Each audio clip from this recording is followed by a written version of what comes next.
मीरा की उम्र यही कोई 18-20 साल की होगी। 5 साल पहले एक दुर्घटना में उसके माता पिता की मृत्यु हो जाती है। उसका इस दुनिया में अपना कहने वाला कोई नहीं था।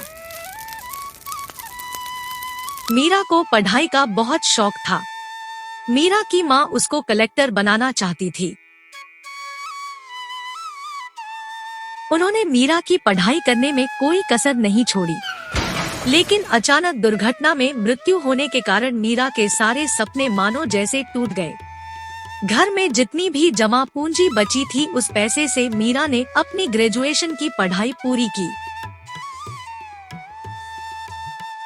उसके मन में अभी भी कलेक्टर बनने का सपना फल फूल रहा था, मगर पैसे की बहुत ज्यादा समस्या थी। उसे समझ नहीं आ रहा था कि आगे की पढ़ाई कैसे जारी रखें।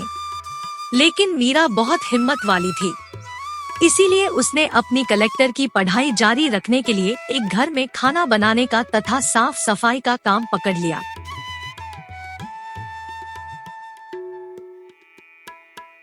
मीरा के दोस्तों को जब यह बात पता चली तो उन्होंने कहा, अरे मीरा, तू इतनी पढ़ी लिखी होने के बावजूद लोगों के घर में झूठे बर्तन साफ करेगी। इस पर मीरा बोलती है, कोई भी काम छोटा बड़ा नहीं होता। यह काम केवल मैं इसलिए कर रही हूँ ताकि मैं अपनी कलेक्टर की पढ़ाई जारी रख सकूं। अब मीरा दिन भर आंटी के घर काम करती और रात में अपनी पढ़ाई करती। मीरा दिन भर काम करती थी, पर वह इतना नहीं कमा पा रही थी कि वह कहीं से कोचिंग क्लास ले सके, तो उसको खुद ही तैयारी करनी पड़ रही थी। जिस घर में मीरा काम करती थी, उसे घर का एक बेटा रजत भी यूपीएससी की तैयारी कर रहा था।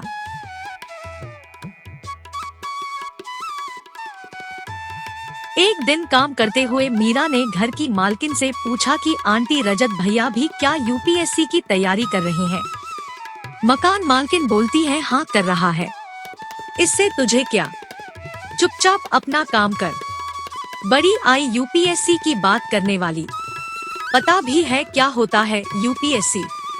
आंटी की बात सुनकर मीरा को बहुत बुरा लगता है, पर वह कर भी क्या सकती थी।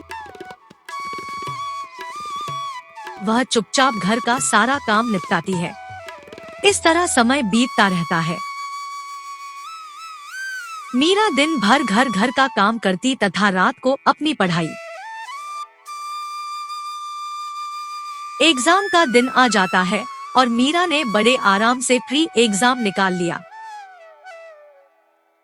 और वहीं जहां मीरा काम करती थी, वहां मकान मालकिन का लड़का रजत एग्जाम में फेल हो जाता है।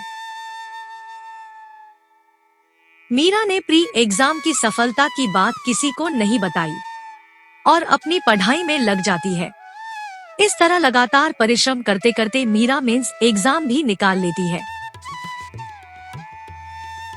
अब केवल इंटरव्यू निकालना बाकी रह गया था। इंटरव्यू से एक दिन पहले आंटी मीरा से बोलती है, ए मीरा, कल रजत को देखने लड़की वाले आने वाले हैं, तो कल थोड़ा टाइम से आ जाना। इस पर मीरा बोलती है, आंटी कल तो मैं नहीं आ पाऊंगी, कल तो मेरी आखिरी परीक्षा है। आंटी बोलती है कि बड़ी आई परीक्षा देने वाली, जितना बोला है उतना कर। अगर कल काम पर नहीं आई तो उसके बाद मुझे अपनी शक्ल मत दिखाना। मीरा ने आंटी से कुछ नहीं कहा और अगले दिन इंटरव्यू देने चली जाती है। उस दिन के बाद मीरा कभी आंटी के यहाँ पर काम पर नहीं गई, क्योंकि भगवान ने उसके भाग्य में कुछ और ही लिख रखा था। रिजल्ट का दिन आ जाता है। मीरा को 10वीं रैंक मिली थी। शहर के सारे न्यूज़पेपर में केवल मीरा का ही नाम था। आंटी ने जब अखबार में मीरा की फोटो और खबर पढ़ी तो उनकी तो हवाइयां ही उड़ गई कि कल तक जो लड़की उनके घर में काम करती थी, वह आज कलेक्टर बन गई है। इधर मीरा बहुत खुश थी। जिस सपने के लिए उसने रात दिन इतना कठिन प्रयास किया था, वह आज सच हो गया और उसने आज अपनी माँ का सपना भी सच कर दिखाया।